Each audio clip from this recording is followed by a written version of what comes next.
I had this moment in our treatment journey where the doctor was worried about metastasis, and she said, look, worst case, I can get you 5 years.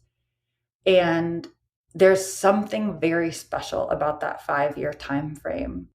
If you had 30 days, you would change everything. And on the other end of the spectrum, all of us live right now like we've got infinity in front of us. But what if you had 5 years? What would you do differently? You do a lot more changing on the margin. And the reality is we should all be thinking that way every day. What are the things that I would drop if I actually only had 5 years? What would I be so disappointed that I didn't do if I only had 5 years?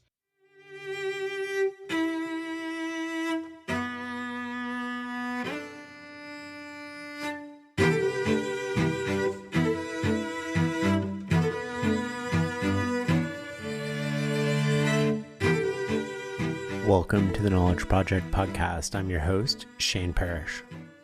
The goal of this show is to master the best of what other people have already figured out so you can unlock your potential. To that end, I sit down with people at the top of their game to uncover what they've learned along the way. Every episode is packed with timeless ideas and insights that you can use in life and business. If you're listening to this, you're missing out. If you'd like special member-only episodes, access before anyone else, transcripts, and other member-only content, you can join right now at fs.blog/membership. Check out the show notes to this podcast for a link. Today, I'm speaking with Sarah Jones-Simmer. Sarah's the CEO at Found, which has a mission to make evidence-based, sustainable weight care accessible for all. She's the former COO of Bumble, where she was responsible for core strategy, international growth, marketing initiatives, and business operations, as well as the expansion of Bumble's rapidly growing team. Sarah also led the investment strategy for the Bumble Fund, which was Bumble's early-stage investing vehicle launched in 2018 that was focused on the next generation of women-led businesses. My friend Kat Cole, who is one of our most popular episodes ever, recommended I speak with Sarah, and after you listen to this episode, you'll know exactly why. Sarah has a remarkable story. We talk about scaling a business, hiring others, her journey with cancer, woman-led companies, fundraising, boundary setting, and so much more. It's time to listen and learn.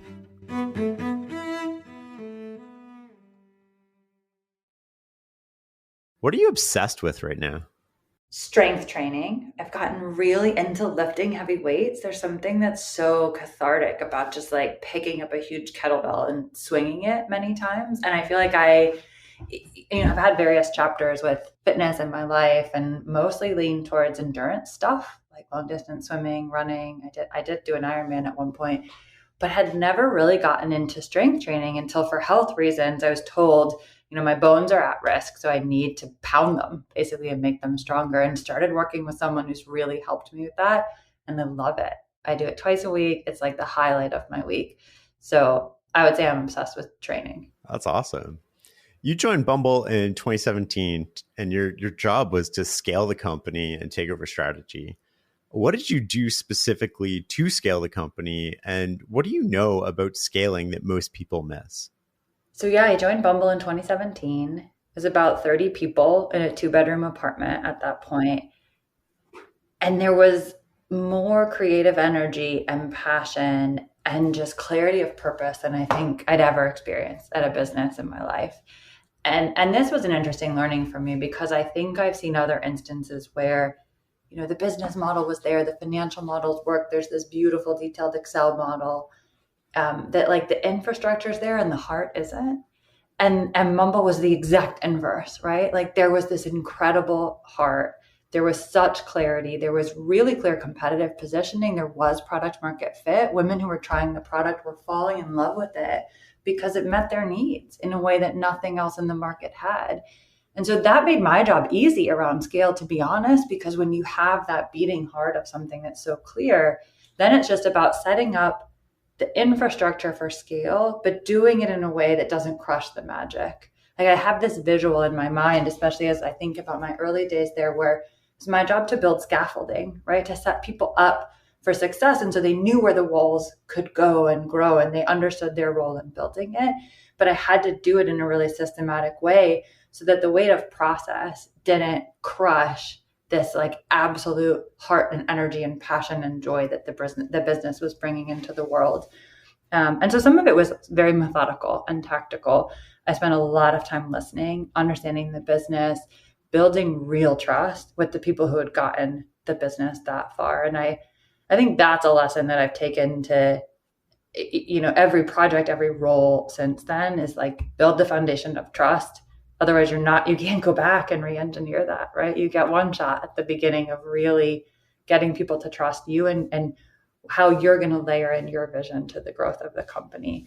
So I spent a lot of time listening and building relationships and building trust. And then kind of thought systematically about the pieces of the business that would unlock the most horsepower the most quickly. And so something like analytics, right? Coming in and helping to build an analytics function that could surface real insights and just help every other part of the business get smarter about the work that they were doing. And so I spent a lot of time in those early days, like recruiting and trying to build that muscle because it was going to be this enormous amount of leverage and unlock for the rest of the business. And I think thinking about an analytics function as a true growth multiplier, this isn't like bean counters and just throwing out numbers, but how do they partner with the people who are controlling budget, who are controlling different activities? How do we give everybody a layer of insight? And made some really wonderful hires that I think helped us to develop the art and science of the business and create that mirror that everybody else could use for their growth. And then moved on to some things like legal, finance, HR, like building that kind of operational backbone that would enable scale elsewhere. The people are ultimately the heart of any business, and they're the greatest asset that you have. And so investing heavily in not just HR from a cover your processes, get the benefits and 401k working, but like, how do you build a performance review cycle? How do you actually think about culture and communication? And in a team that's growing so fast, how are we equipping emerging managers? And I don't think we got everything right, but I think we had so much intention around that and understood how that was, again, going to create that scaffolding that allowed us to build on top of it. And then, of course, spent a ton of time on the commercial engine of the business, that kind of intersection of marketing and product. This, like, how do we really dig into knowing the unit economics? How do we understand what those look like in a scaled market versus something earlier stage? There was a time when I was so obsessively discussing this with Whit that she bought me a birthday cake that said LTV to CAC ratio. And I still have a picture of it on my phone. And I think, one, it just speaks to like the kind of human she was and these like amazing acts of generosity that she would do. But that was the kind of fun we were having, right? Like we were digging in to unit economics and understanding them on a market by market basis. And we were having a ton of fun doing it. And I think that's the energy of high growth that's intoxicating. It's like you're building something that has such purpose, that's changing people's lives. You're figuring out the infrastructure as you go, but you really feel like you're part of something bigger than yourself. And I think that's the greatest joy that I find in scale, is when you believe so deeply in the problem you're trying to solve and the outcomes you can drive for people as a result. At Bumble, that was the relationships we were bringing into people's lives. In my new role, it's helping people get on a healthier path with their physical health. But when you believe deeply enough in that, I think that like the scale is an outgrowth of that. You have to build the infrastructure, but it's really about letting the heart come through. Talk to me more about that infrastructure. You mentioned leverage in the sense of analytics being a key to rapidly scaling. Are there any other leverage points that you can think of that come to mind where you're like, that really made a big bang for buck, even if you didn't expect it to? That's interesting. I think part of that is actually in the leaders that you hire. There's been conversation about this concept of T-shaped leaders, because every hire you make, especially in the early days, is going to shape the trajectory of the business, right? So how do you find people who are T-shaped in the sense that they can cover a broad range of things, but they can go really deep on one or two things and own that, but have the chance to kind of grow and flex and, again, give you leverage? So one example I'll think of is we had a finance leader that I brought on, and obviously the immediate need was like, we got to get the books closed on time. We got to be driving insights from our accounting purposes. But he was such a sharp forward thinker as well, that he could become a partner to performance marketing and help them really think about their strategy differently. He could flex across other areas of the business. And I can think of dozens of leaders like that I had the privilege to work with at Bumble.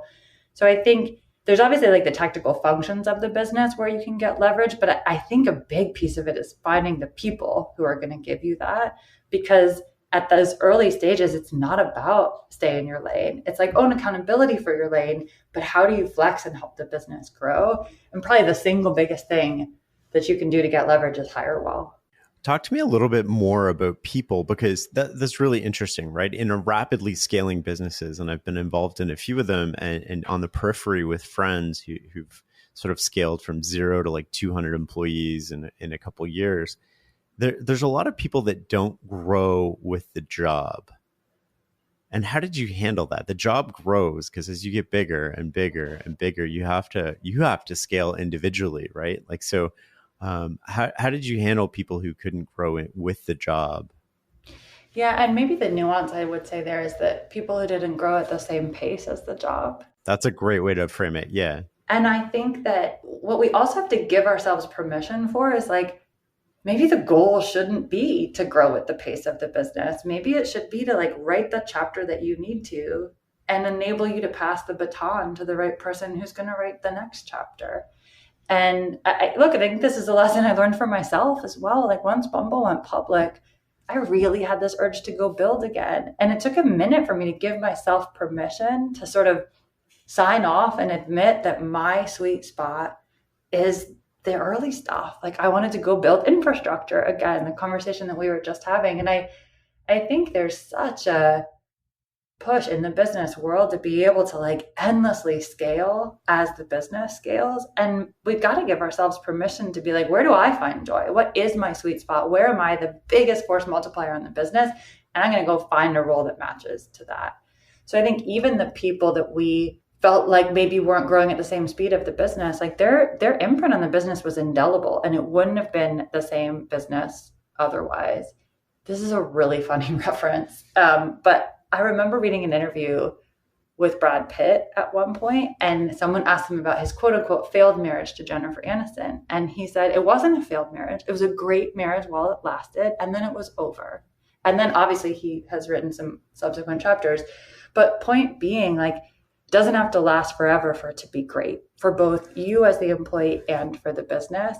And I think getting to a place where as business leaders and as employees, we accept that careers are going to come in chapters gives both sides a lot more freedom to have then the harder conversations when it's necessary. There shouldn't be this pressure to stay in the same business or same role for 20 years or even 5, right? If it's through a high growth period. And I think that is a big lesson that I learned both as an individual and as a manager.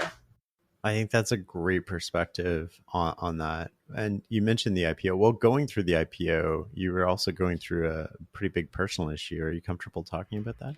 Yeah, I am. I would say I used to not be. And then I think what's been eye-opening for me is so many people go through a version of a health challenge and are trying to think about how to navigate their career while they go through it. And when I did finally start sharing my story, I was touched by how many people reached out and were experiencing something similar. And I think there's so much solidarity in that shared experience. So in May of 2020, I was diagnosed with stage 3 breast cancer. I didn't have a family history. I had no reason to suspect that I would have it. And so it was very blindsiding. And this was shortly after Bumble had been acquired by Blackstone. I was loving and thriving, working with the private equity team, restructuring the business, working through the 100-day plan.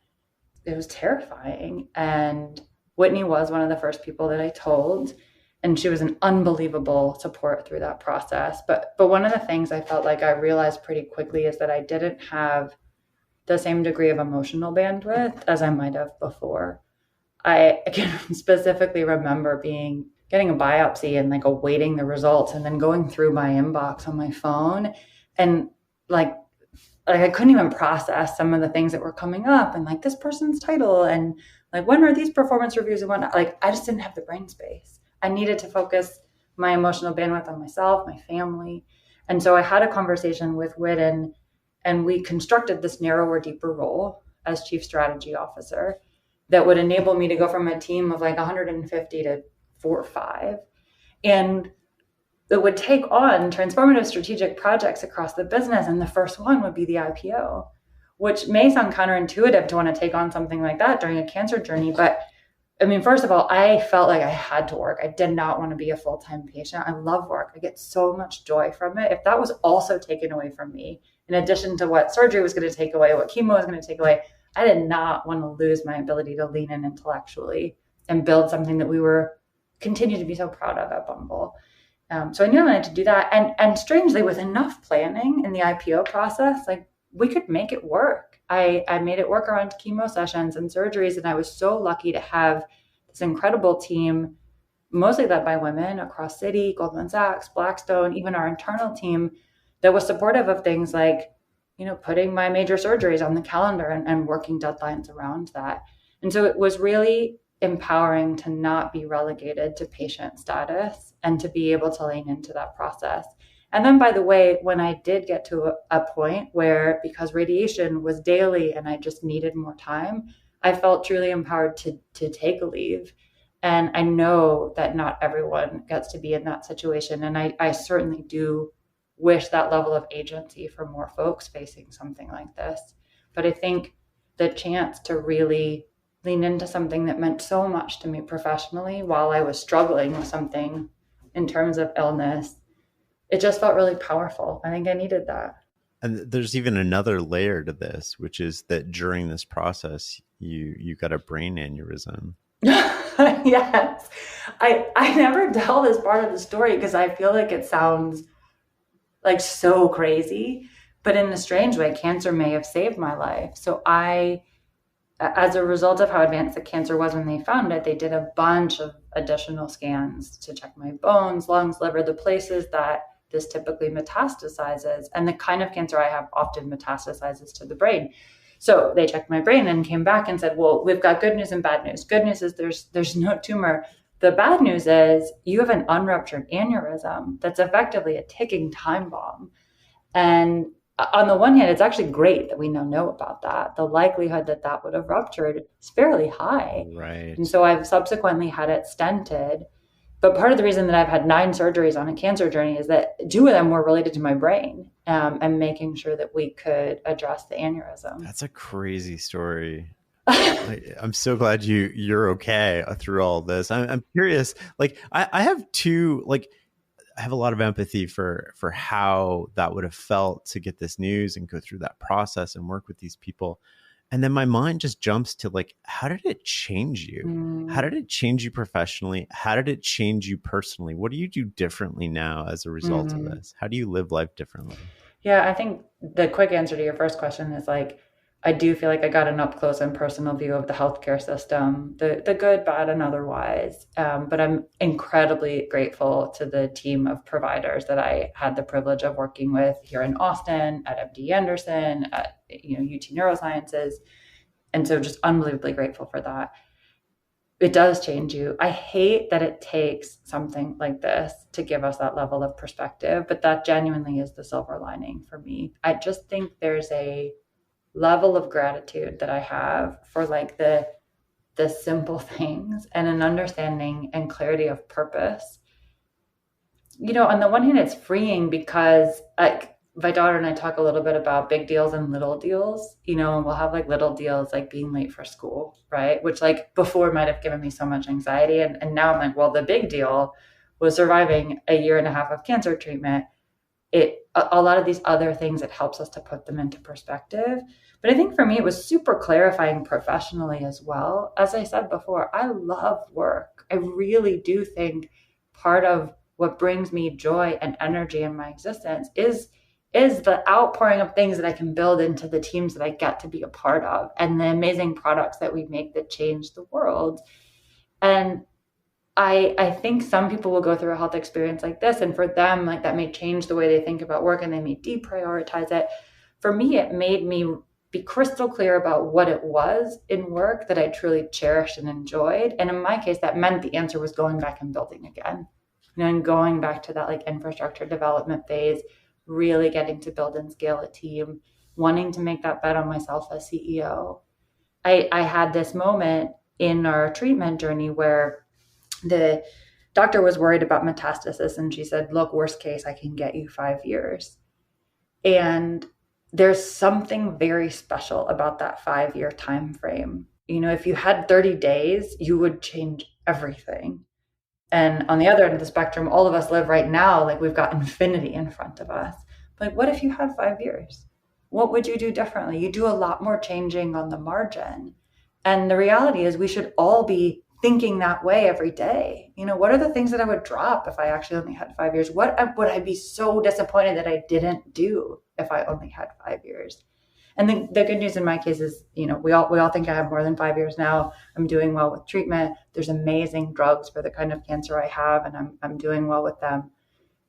So I don't have to have that 5 year time frame in a literal sense, but I do try to think about it in a figurative sense.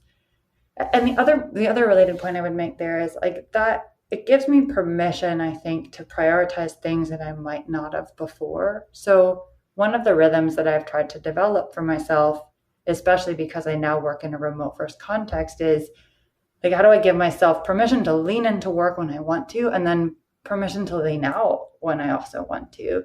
And I do this exercise in the evenings where I try to ask myself, what am I blocking? What am I advancing? How did I make people feel? And when I can answer those questions, just even knowing the answers will give me permission to then move into a different phase of my day, right? And go spend time with my kids or exercise or landscape, whatever the case may be. But that clarity of sort of giving myself permission and guardrails to prioritize all of the things that bring me joy. And like, I by no means have it all in balance. No one does. That's a lie. But it gives me permission to reflect. And I think I do just spend much more time on reflection and thinking about how I feel, how I made other people feel, and ensuring that that's a priority for me. I think that boundary setting is really hard in an online world because you're not physically leaving your space anymore, right? Like you're in the same space. And so one thing that I've seen effective is sort of like just walking around the block and going back to your house too, like to signal the beginning and the end of the day. I want to come back to something that you said earlier about it became really visible for you. And I don't want to sort of like monopolize this part of the conversation, but I had a friend who had a heart surgery about 5 years ago. And when I went to see the doctor, and I was talking to the doctor, and the doctor, all these behavioral sort of changes have to be made, right? Like diet, exercise, and health need to become a priority. And I was just talking to him and I said, well, what percentage of people actually changed their behavior after this sort of like near death experience? And what he told me, I'll never forget it. What he said, like he'd been doing this for like 40 years. And he said, it used to be almost everybody. And he's like, now it's much lower. And I said, well, how is that? And he's like, well, now I don't have to break ribs to do heart surgery. We have this little thing, you're in and out. You don't feel, it's not visible and real to you in the way that it used to be, where you're lying in bed recovering from the heart surgery and you have all this time to sort of think about it. And so he's like, it used to be like, I forget the stats he said, and I'm going to butcher it, but it used to be like, it was like 90% of people changed their behavior. And he's like, now I'd guess, like 40 to 60%, which to me is a dramatically like lower number. Yeah. That's fascinating. And you're right. On the one hand, gosh, we've got to celebrate the advancements in modern medicine that make this possible. And hopefully that's creating more access to surgery, earlier intervention. And I think on the other, behavior change is hard. We know this from the work that I do in my day job as well, which is around weight and driving healthier long-term outcomes. Things like changing your diet, things like changing your movement routine. It's hard. There's ways that we can reinforce behavior change. This is where technology can be leveraged to amazing effect, right? There's a lot of maybe negative behaviors that tech has introduced, things that distract us, but there's other ways that technology can be a driver towards great behavior. Streaks, meaning you do something day in and day out, right? Like streaks mean one thing on something like Snapchat, but streaks when it comes to something like remembering to take a pill every day, and remembering to move, and remembering, to your point, to get up from your seat and walk around the block. These can be great things that tech, I think, can help us reinforce. But behavior change is hard. And that's where I think finding a cohort, finding other people who are going to hold you accountable, who are doing it alongside you. One of the gifts I had during my cancer journey was connecting with other women who'd been through this, who, like me, were really still chasing their dreams professionally, who had small children at home. The ability to share an experience with someone matters so much. And I think that's also part of what I've tried to put in place for the behavior changes that I need to reinforce. So like coming back to that conversation about strength training, I'm at a super high risk for osteoporosis now. That's why I lift. And I knew that doing it with my partner, for example, would hold me more accountable. And so he and I do it together twice a week, and we have so much fun doing it. But you almost have to like hack your own behavior changes and figure out what it is that's going to make it possible for you, and give yourself permission to do that.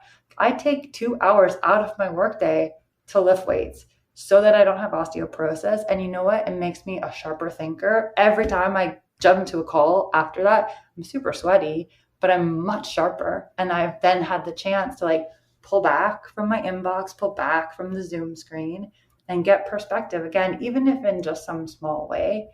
And I think we've got to like give ourselves permission to do those kinds of things and prioritize that behavior change that really is going to drive towards healthier outcomes.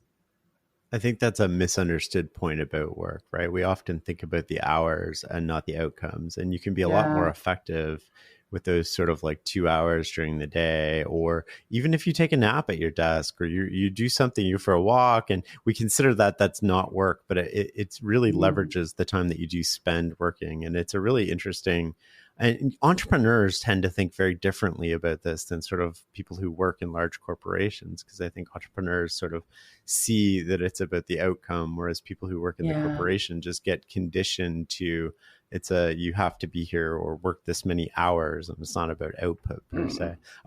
Let's switch gears a little bit and talk about what you're doing now. And I know you guys just raised a Series B, so I'm interested in some of the reflections that or lessons learned that you had in doing that. Yeah.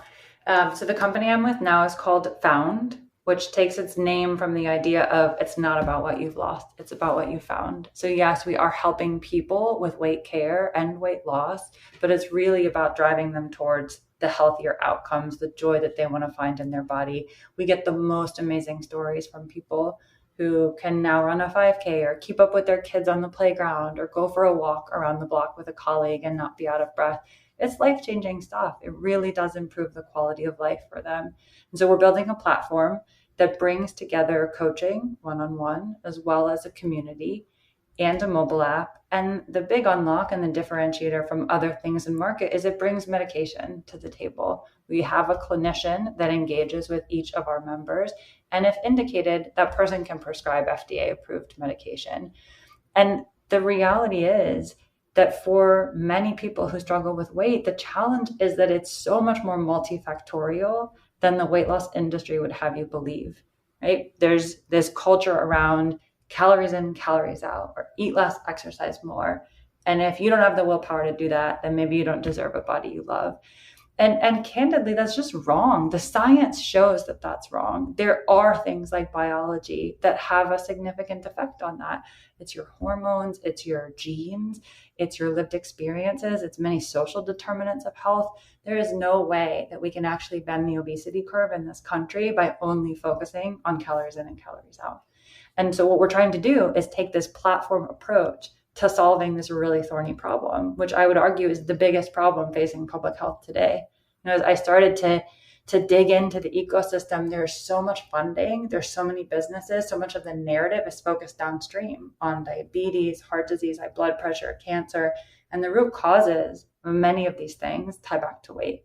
And so how are we equipping Americans with better tools to take care of their weight? And how do we do it in the context of self-acceptance and empowerment and body positivity, right? We're not a culture of shame at Found. We're really focused on helping people and equipping them with the tools to drive towards the things that are going to give them the quality of life that they want. And I'm just so proud to be a part of that. And I think we each have an experience with weight, or someone we love who's had challenges with weight, and their self-image or their reflections on themselves and their self-worth has been dictated by their size. And we want to be a tool that helps to really shift that narrative. And I think what's been exciting is that's resonating with investors. I think, as you said, we did raise the Series B. We were meaningfully oversubscribed. We weren't even planning to raise. But I think investors understood the size of this market. This is a challenging problem. 70% of Americans are overweight or obese. And by the way, the average American gained 30 pounds during the pandemic. So there's an urgency to this. And think about it. It's for all those multifactorial reasons we just talked about. We were stressed. We were tired. We were sitting too much. We were eating too much. We were drinking too much. It's multifactorial. And the pandemic just like heaped on top of that. So I think these investors like believed and understood the TAM. They see that we had clear product market fit and what we were offering. We were doing something differentiated by bringing this toolkit of medication to the table, but making sure that it is centered alongside lifestyle change, right? These things don't work one without the other. And we've built a platform approach to bringing all of these resources to bear. And then I think we've assembled an amazing and inspiring team. And I'm so proud of the colleagues that I had the privilege of being able to join. And I think folks were excited to back that. So yeah, we just recently closed our Series B and announced that. And we have really, really big ambitions for 2022 as a result. And what lessons did you learn in sort of that Series B process? Oh gosh, I mean, fundraising is always interesting and eye-opening. It was candidly a little bit of a worry for me early on of, I have actually tried to raise funds before while pregnant, and that was challenging. And so I'm taking some of those learnings and thinking, gosh, now how are people going to react when I'm trying to raise money and they know that I've like publicly been on this health journey? What kind of questions am I going to get? Are they going to worry that I might die before we spend all of the money and give them their return? And I would actually say that I was pleasantly surprised by just how much investors bought into what we were building, the problem we were trying to solve, my ability to help solve it because of the health challenges that I've faced. It gives me a deeper understanding of the problem. So I didn't feel like that held me back. And I realized what a privilege that is, especially as a woman. Like, it is so discouraging to me that there are still so little capital that flows to women CEOs and women founders. And I've tried to do my part as an individual on that front. We did so much at Bumble to try to invest in women leaders, but we all really need to continue to stay focused on that and on the calibration that's necessary there. And I just hope that I can use this experience and prove to our investors and build a really high growth, amazing company that continues to like bust those stereotypes and open doors for other women. Well, let's talk a little bit about women-led companies. What stands out to you about working for women versus working for men? Or working with is probably a better term than working for, right? Sure. Yeah, working with. And it's funny, I actually always really reinforce that myself. Folks will say, like, I work for you. I'm like, we work together. You work with me.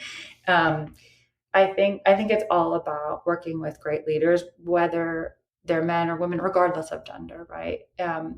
I think there are some really amazing things about working with women, though, that I have been able to cherish at Bumble, now at Found, and at other places in my career. I think there's often a bias towards collaboration and having voices be heard. And that really mattered to me. And I think it mattered to a lot of the women and men around me in these conversations. I think there was also a bias towards listening and information gathering. And there, again, not to lean into gendered stereotypes, but I think there are wonderful qualities around the way that women operate that can be really valuable to business. I think that's why the research on board diversity and executive team diversity bears out that businesses generate higher returns when they have more diverse voices at the table. It's not about women versus men. It's about how do we bring the best of everyone's lived experience together to drive the best outcomes for this business, because it enhances our perspectives. We actually have a stated value at Found of build a bigger table. And that's what this is getting at. It's like, instead of saying there's only one seat at the table for so-and-so or one for the other, let's just build a bigger table. And how do we do that in the way that we've built the platform, right? It's bringing the clinician to the table. It's bringing the stress expert to the table. It's bringing the sleep expert to the table, in addition to just diet and exercise. But in the way that we run our business internally, it's about diverse perspectives and diversity through every lens, through those lived experiences, race, ethnicity, gender, orientation, all of these things, the more that we can bring a diverse set of perspectives to the table, the better we can understand the problem we're trying to solve. I think you really hit on it with diverse perspectives. I mean, we get so caught up in gender or race or all these other things, but what we're really looking for is we all have blind spots, and the diverse perspectives illuminate some of our blind spots with when other people have different experiences or different scenarios, because often we make decisions based on anecdotes or our personal experience. And so getting that other experience is really key. Talk about hiring people. You've hired, worked with, evaluated people to join companies for scaling. What do you look for? What lessons have you learned? Yeah, that's a great question. I think first and foremost, it's commitment to the mission. And I've had the privilege of working at purpose-built, mission-driven companies, but if all of the hard skills are there, but someone doesn't actually believe in what you're trying to do, that's a deal breaker, right? That there needs to be this belief in what you're trying to build. And I don't think that becomes an excuse for things like overwork or underpay. I think it becomes a unifying factor that helps people remember what their North Star is. So I do look for that first and foremost. Look for a lot of curiosity. One of the things that we would often ask in Bumble interviews is for feedback on the product. And we were expecting that people had engaged with the product in some way, shape, or form. And luckily, Bumble had, obviously it's a dating platform, but it also has friend finding tools, it has business networking tools. There's something for everyone there. And I think it's important that people had enough intellectual curiosity that they wanted to play with it, that they had ideas for improvement, etc. I interviewed a woman the other day for a role at Found, and she came with a bulleted list of everything that she felt like we needed to change in the onboarding experience, and it was amazing, right? I just loved the enthusiasm that she had, and it wasn't from a place of like, you're getting this wrong. It was like, here are the things, this is what I would do in my first week, like here's the things that I want to help unlock for the business. I love that level of intellectual curiosity. That's a bold strategy, showing up to an interview with that, eh? She sort of waited until she waited till it was an appropriate moment in the conversation. It wasn't sort of like, hey, can I buy you a latte and here's my list. But it came up really organically, and she had really detailed thoughts about it. And I also appreciated that she had spent so much time in the onboarding flow. She had actually responded to one of the emails that you get from our team. It's like, hey, I'm here to answer any questions. And she did. She asked a bunch of questions, and she asked the person to get on the phone. And I think that comes back to this idea of commitment to the mission. It's a problem she cares about solving, and it resonates deeply with her. And obviously there's a bunch of kind of technical and skill assessment stuff that we will always need to go through. But I think looking for that passion and looking for leaders, as I said before, with a lot of versatility, especially in the early days.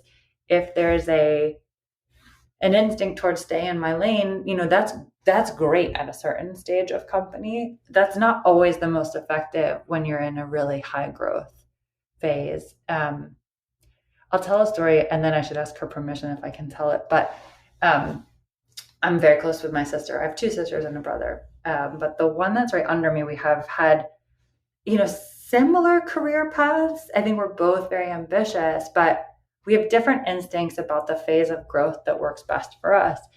And she's had this amazing career. She started at Merrill Lynch, and then she went to Ralph Lauren working in corporate finance, and she went to AB InBev for a little while, and then she went to a startup. And I remember her calling me a couple times and saying, there's all these things that I have to do, and they're asking me to do this, and it's not even in my job description. And I looked at her and was like, you have a job description? Like, I don't think I've ever had a job description. And now she's like a rock star at Nike, and like she's back in this environment where she's really thriving and has had an unbelievable amount of promotions very, very quickly. And that's where she thrives. Like, she wants that structure and that understanding. I love ambiguity. I love shaping things and doing a lot for the first time and kind of figuring it out as we go. And we can both have these really energizing career paths, but we know what our sweet spots are. And I think that takes a level of reflection and self-awareness. And what I love is finding leaders, especially in those early stages, that are similarly curious, that thrive in ambiguity, that are excited to build the plane while we're flying. I recognize that's not for everyone. And I think there's certain ways that I've developed over time to just kind of test for some of those things, even in an interview process.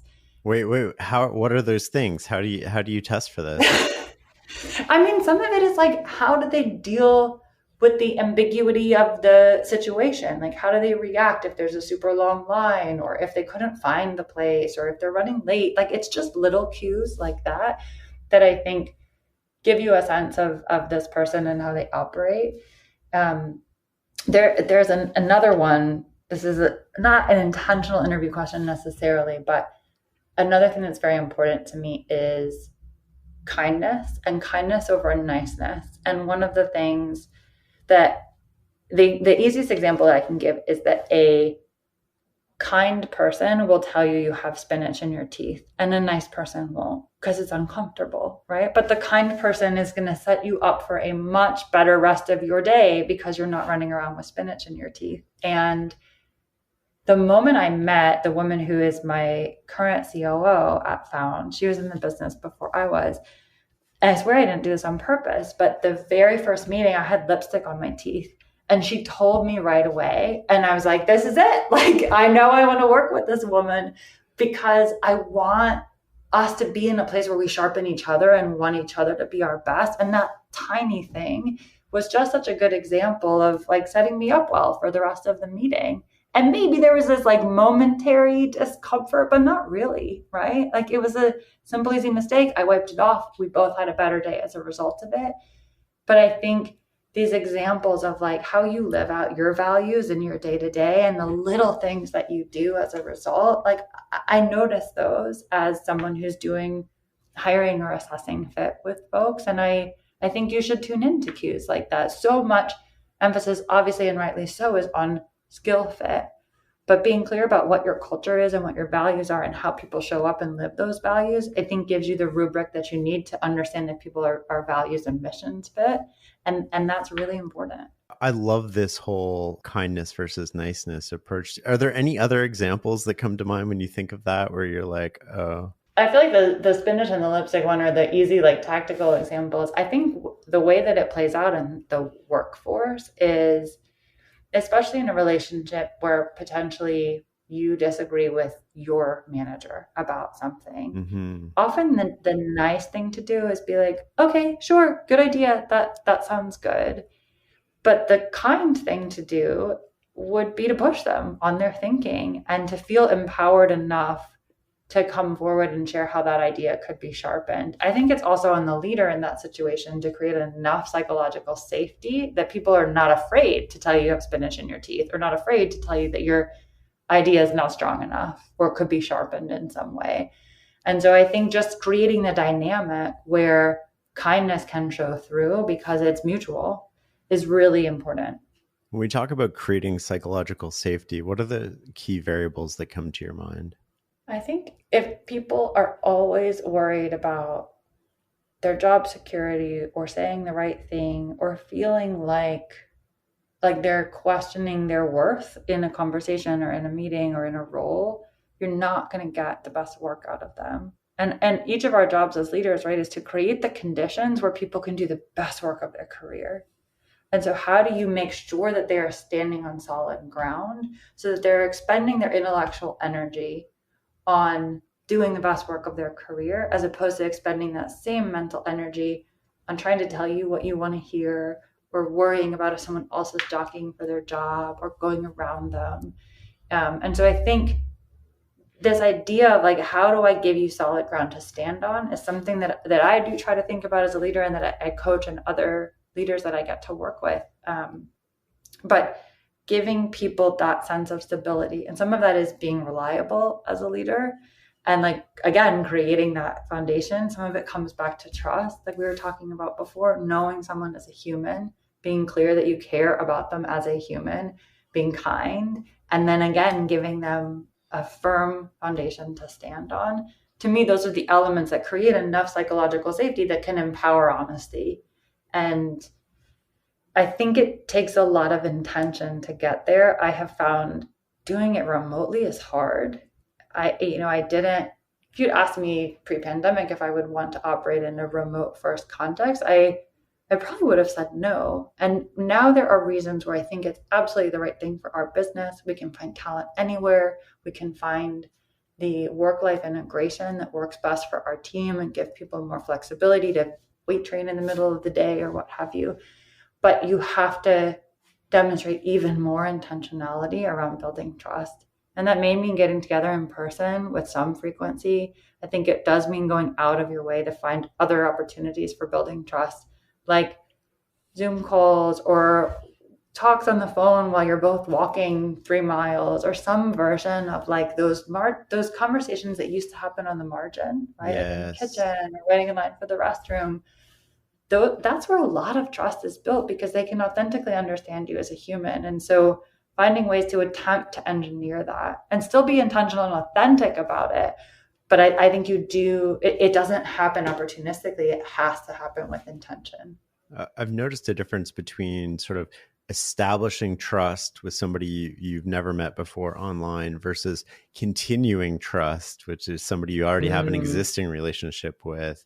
And it seems a lot easier to continue than establish. There's something about this three-dimensional presence and these conversations that happen on the margin that really add to our level of comfort with somebody else in terms of vulnerability, in terms of safety. Yeah. Oh, sorry. I was just going to say, I think that's right. And I think that's where some periodic in-person engagement is necessary. I do also think that's where, as a leader, demonstrating vulnerability and authenticity and sharing something about who you are outside of your work life or something that matters to you, or like sometimes I'll share an embarrassing story or something that I feel like I learned the hard way, as a way to kind of engender that vulnerability, right? Like I'm going to share something with you that feels awkward to me. And I hope that gives you permission to know that like I'm a real human. We're all figuring this out as we go, and that you can be equally vulnerable to me, because I do think vulnerability helps engender trust. And I think we just have to find ways of engineering that, as I said, in the absence of the stuff that would happen so organically if you were in the same place.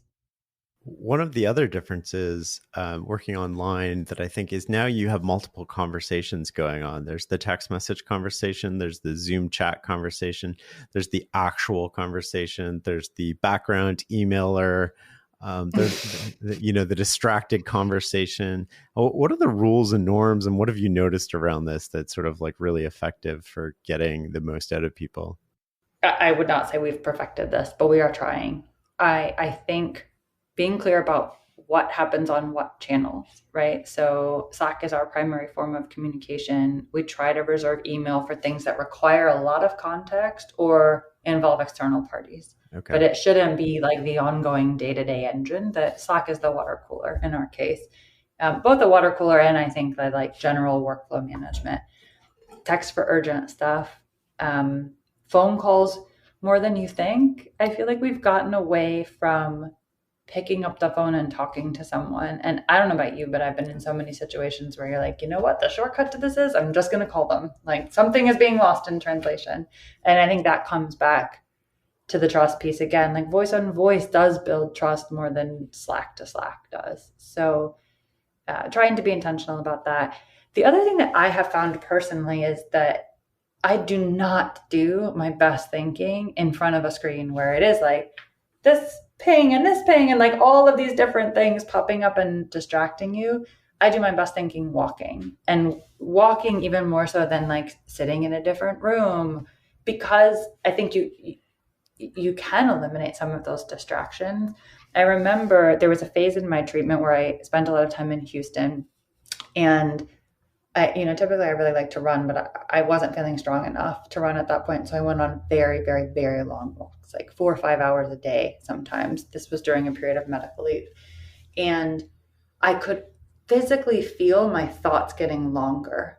I just lacked the ability to really describe this adequately, but I could like think about the same thing for much longer. I think we've gotten to a place where I've heard anecdotes of like attention spans are 3 seconds long now. Like we switch so quickly.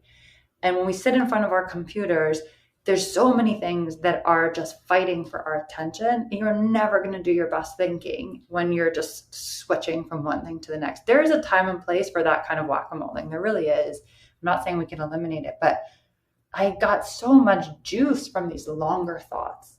And I just felt like I was doing some of the deepest introspection that I had done, but I was also able to just think much more creatively. And now I try to engineer those moments for myself. There are days, we have a practice around Flow Wednesdays where we try to hold no meetings, or at least no recurring meetings. There can be brainstorms, there can be offsites. I walk every Wednesday for a while, and I just try to use that time, ideally in nature, not with cars whizzing by, with a cup of coffee in my hand, to try to get to that long thinking again. And these just like, as I said, I can't come up with the best word for it, but I just visualize these like longer ellipses as opposed to this like pointillism dot, dot, dot, dot, dot that happens to us all day.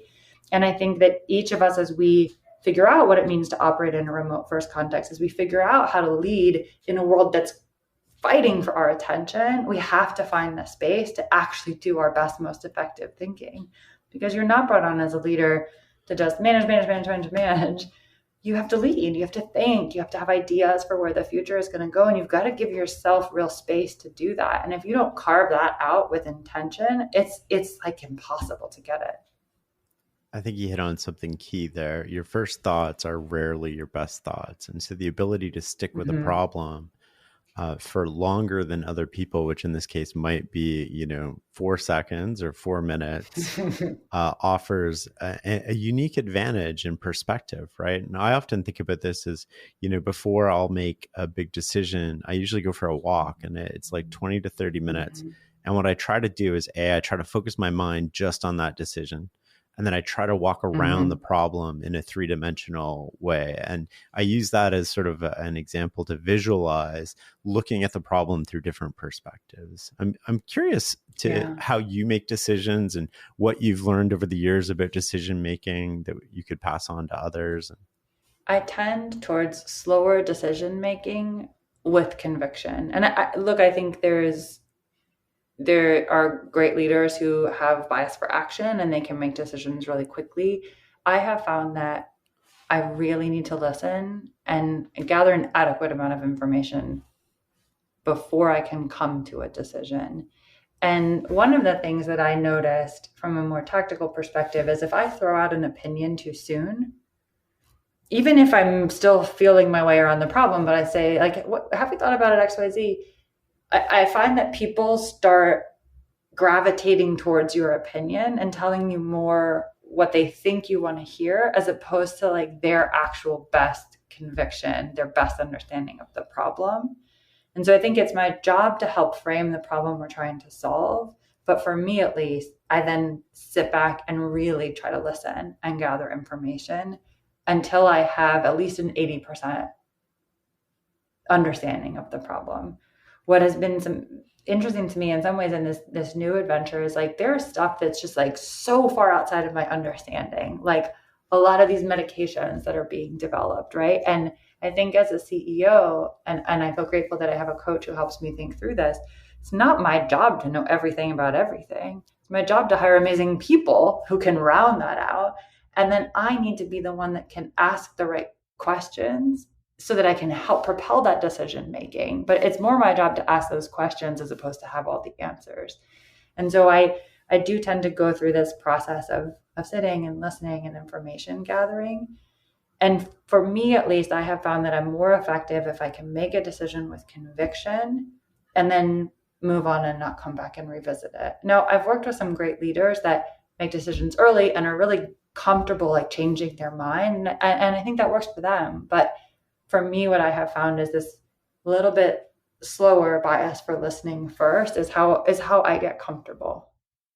Talk me through a little bit about that, the information gathering process. How do you know when to stop? How do you know when you've got enough information, or the utility of the information you're collecting from this point on is really low? I don't know that I always get that right, if I'm honest.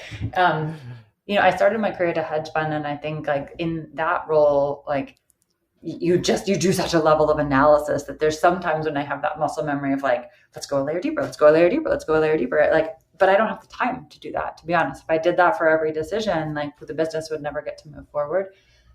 And so I think it depends on the decision. I think this is also a place where bringing on great leaders and being able to trust that they've done the exhaustive work and that they can give you their highlights and their best recommendations and then the right amount of data points to support that. And you trust that there's like an iceberg worth of data underneath it. I think that's how I get comfortable moving a little more quickly. I think the times that I take a bit longer are when there's a decision where two people I trust have really conflicting points of view on something. And I am probably still trying to build the muscle around helping them come to agreement in the most effective way so that it really shouldn't feel like an either or situation, but a best of.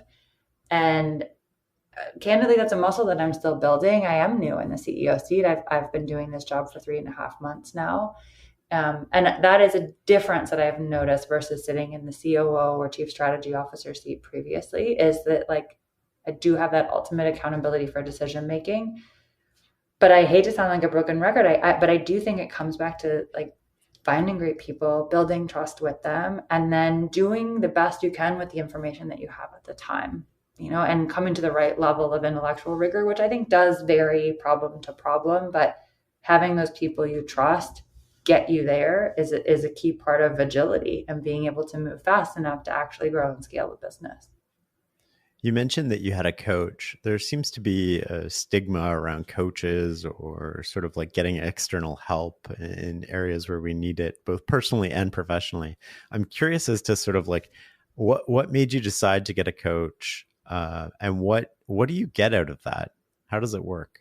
I mean, I think first and foremost, like, I think I run that stigma, right? Like, dating online was stigmatized 10 years ago. Totally. Things about weight care are stigmatized. Like, I'm sitting here telling you about stage 3 cancer. And so, but like professional sports players have coaches. There's doctors who have coaches. Like, there's no, it makes elite people better. Yeah. I don't think there's any problem with this. No, I agree. But there is a perception. I don't think there should be stigma, right? And I think, I try to be candid where I can, because I do want to see more women, especially, but more people in general, like step into their potential as leaders.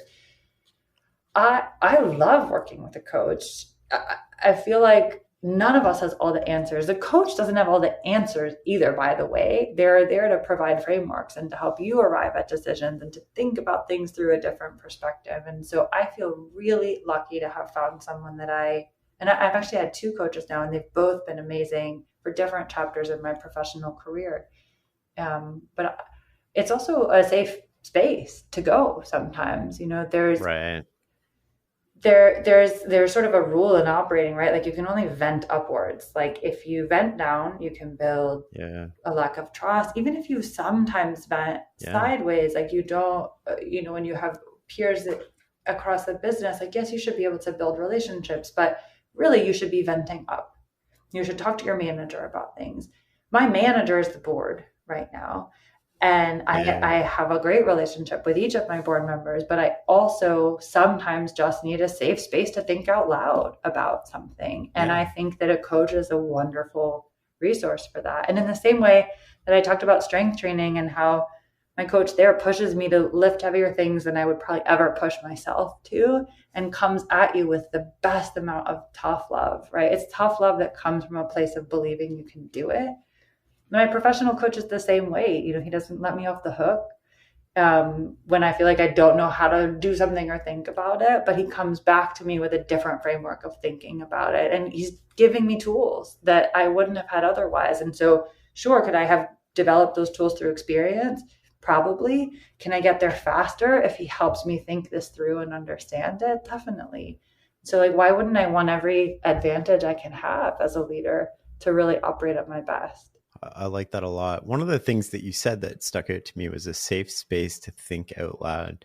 And I'm just sort of thinking that in the context of the internet, where we don't have a safe space to think out loud anymore. We can't play with ideas. How do you feel about that? It's an interesting statement. Maybe some of this even comes back actually to the conversation around attention span and how much is fighting for our attention. And I think sometimes as a result of that, even things online like tend to a place of vitriol or like can get ugly quickly. You know, Whitney talked a lot about that in her origin story of Bumble and how the experience that she lived with on the things that were said to her online like really shaped her vision for what Bumble could be.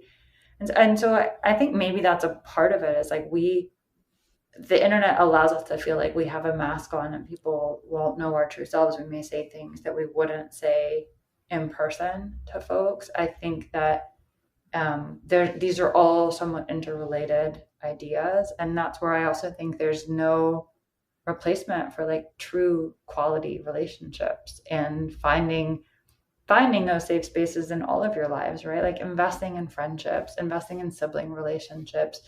Our relationships are what make us human and they give our life so much quality. And I hope that we can all find safe spaces somewhere in our lives to like really say things out loud and reflect on who we are, reflect on what we're challenged by, be able to do it in a way that doesn't create fear or mistrust. And I think it comes back to this idea of just being really authentic and intentional around it. This has been a great conversation. I've started sort of ending the interview with the same question now, which is, and I think you'll have a unique and interesting perspective on this, which is, what is success for you? There was probably a time in my life when I would have been like 2.5 kids and a mortgage and whatever. For me, success now is finding joy and knowing love. Truly, as Pollyanna as that may sound, like, how do I find joy in my life? How do I find joy in the set of activities that I do and the time that I spend with my kids? Like, joy is the word that is emblazoned on my brain.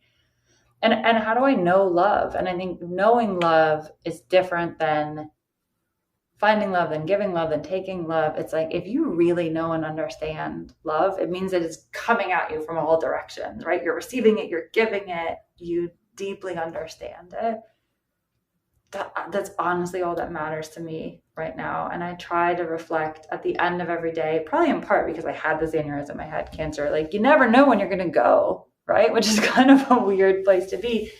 So a lot of times at the end of the day, I'll reflect and be like, so was it a good day? Like, if I go tonight, what happens? And I can genuinely say that like that practice of reflecting on that and of like identifying those moments during the day when I found joy and when I did know love, like it's an unbelievable way to live. And it makes me far less focused on things like external success or the number of zeros in my bank account or the titles or whatever. Like, I care about how I make people feel. I care about the things that bring me joy in life. And if I can focus on those, then hopefully that means I'm doing things right.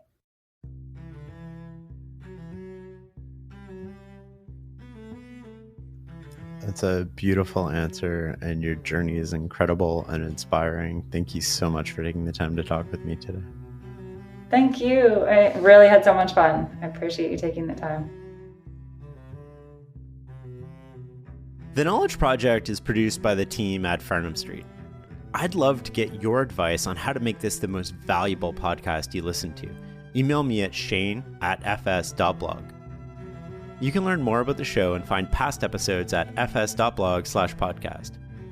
To get a transcript of this episode, go to fs.blog/tribe or check out the show notes. Can you do me a small favor? Go online right now and share this episode with one friend who you think would love it. Thanks for listening and learning with us. Till next time.